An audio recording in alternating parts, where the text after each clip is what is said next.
Operation rising line పేరుతో Israel చేస్తున్న దాడులతో ఇరాన్ రాజధాని టెహ్రాన్లోని ప్రజలు నిత్యం భయంగా గడుపుతున్నారు.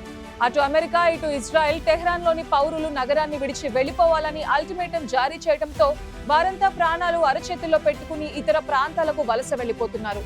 కొంతమంది సొంత ఊరిని విడిచి వెళ్లటం ఇష్టం లేక షెల్టర్ జోన్స్ లో తలదాచుకుంటున్నారు. స్కూల్స్, మెట్రో స్టేషన్స్, మసీదులను షెల్టర్ జోన్స్ గా మార్చడంతో ఇప్పుడు అవన్నీ ప్రజలతో కిక్కిరిసిపోతున్నాయి.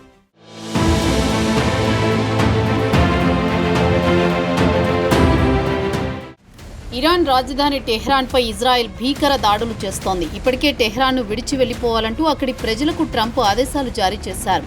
అదే సమయంలో ఇటీవల ఇజ్రాయెల్ కూడా హెచ్చరికలు జారీ చేసింది. హెచ్చరికలు జారీ చేసిన కొద్దిసేపటికే ఇజ్రాయెల్ దాడులు ప్రారంభించడంతో అక్కడి ప్రజలు తమ ప్రాణాలు అరచేతిలో పెట్టుకుని వలస వెళ్లిపోతున్నారు. ఏ క్షణంలో ఎటువైపు నుంచి బాంబులు, డ్రోన్లు వచ్చి పడతాయోనని భయంగా జీవిస్తున్నారు. ఇప్పటికే ఇరాన్ ప్రభుత్వం ఇంటర్నెట్ సర్వీసులను ఆపేసింది. ఫోన్ కాల్స్, మెసేజింగ్ సర్వీసులు సక్రమంగా పనిచేయడం లేదు. అవి కూడా ఏ క్షణమైనా ఆగిపోవచ్చని ప్రజలు ఆందోళన చెందుతున్నారు. దీంతో తమకు ఎప్పుడు ఏం జరుగుతుందో అర్థం కావడం లేదని ప్రజలు ఆందోళన చెందుతున్నారు. ఇరాన్ గగనతలంపై ఇజ్రాయెల్ విమానాలు స్వేచ్ఛగా ఎగురుతుండటంతో టెహ్రాన్ ప్రజల్లో టెన్షన్ మరింత పెరిగిపోతోంది.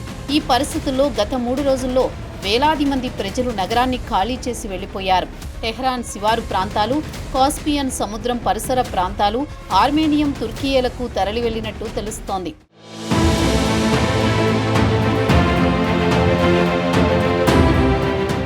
టెహ్రాన్ను వీడి వెళుతున్న వారితో రోడ్లన్నీ కిక్కిరిసిపోతున్నాయి. అయితే వృద్ధులు, అనారోగ్యంతో బాధపడుతున్న వారిని తీసుకువెళ్లేందుకు ఇబ్బందులు పడుతున్నారు. ఇప్పటికే ఇజ్రాయెల్ దాడులతో టెహ్రాన్లోని చాలా ప్రాంతాలు ధ్వంసమయ్యాయి. దీంతో మిగిలిన ప్రాంతాల ప్రజల్లో భయం నెలకొంది. సొంత ఊరిని వదిలి వెళ్లేందుకు ఇష్టం లేకున్నా ప్రాణాలను కాపాడుకోవాలనే ఉద్దేశంతో వారంతా తమ ప్రాంతాలను ఖాళీ చేసి వెళ్లిపోతున్నారు. ఇక మరికొంతమంది నగరంలోని మెట్రో స్టేషన్లు, స్కూళ్లు, మసీదుల్లో తలదాచుకుంటున్నారు. మెట్రో స్టేషన్లు, స్కూళ్లు, మసీదులను ఇరాన్ ప్రభుత్వం షెల్టర్ జోన్లుగా ప్రకటించడంతో చాలా మంది అక్కడికి వస్తుండటంతో ఆ ప్రాంతాలన్నీ జనంతో కిక్కిరిసిపోతున్నాయి. అయితే ఇలాంటి ప్రాంతాలపై ఇజ్రాయెల్ దాడి చేస్తే మాత్రం ప్రాణనష్టం భారీగా ఉంటుందని నిపుణులు చెబుతున్నారు. రోజులో సగం సమయం నగరవాసులంతా షెల్టర్ జోన్లలోని కాలం వెళ్లదీస్తున్నారు. 1980లో ఇరాన్-ఇరాక్ యుద్ధం జరిగే సమయంలో టెహ్రాన్లోని ప్రతి ఇంటిలో బేస్మెంట్ ఉండేది. యుద్ధం వచ్చినప్పుడు ప్రజలు అక్కడే తలదాచుకునేవారు. అయితే ఇటీవల నిర్మిస్తోన్న పెద్ద భవనాల్లో అసలు బేస్మెంట్లే ఉండడం లేదు. అంతేకాక షెల్టర్లను నిర్మించడం లేదు.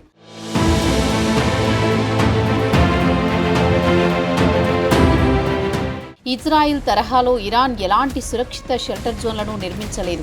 ప్రస్తుతం యుద్ధంలో ఇరాన్ ప్రజలకు ఈ లోటు స్పష్టంగా కనిపిస్తోంది. 1980వ దశకంలో ఇరాన్ యుద్ధాలను ఎదుర్కొన్న సమయాల్లో టెహ్రాన్ పరిధిలో ఎయిర్ రైడ్ డ్రిల్స్ జరిగేవి. దాడి ముప్పు ఉన్నప్పుడు సైరన్లు మోగేవి. కానీ ఇప్పుడు ఇవి రెండూ సక్రమంగా జరగడం లేదని టెహ్రాన్ ప్రజలు ఆరోపిస్తున్నారు. మరోవైపు ఇజ్రాయెల్ దాడులకు భయపడి చాలా మీడియా సంస్థలు యుద్ధ ఘటనల కవరేజీని నిలిపివేశాయి. దీంతో ఇరాన్లో ఏం జరుగుతుందో వెంటనే ప్రపంచానికి తెలిసే అవకాశం లేకుండా పోయిందని నిపుణులు చెబుతున్నారు.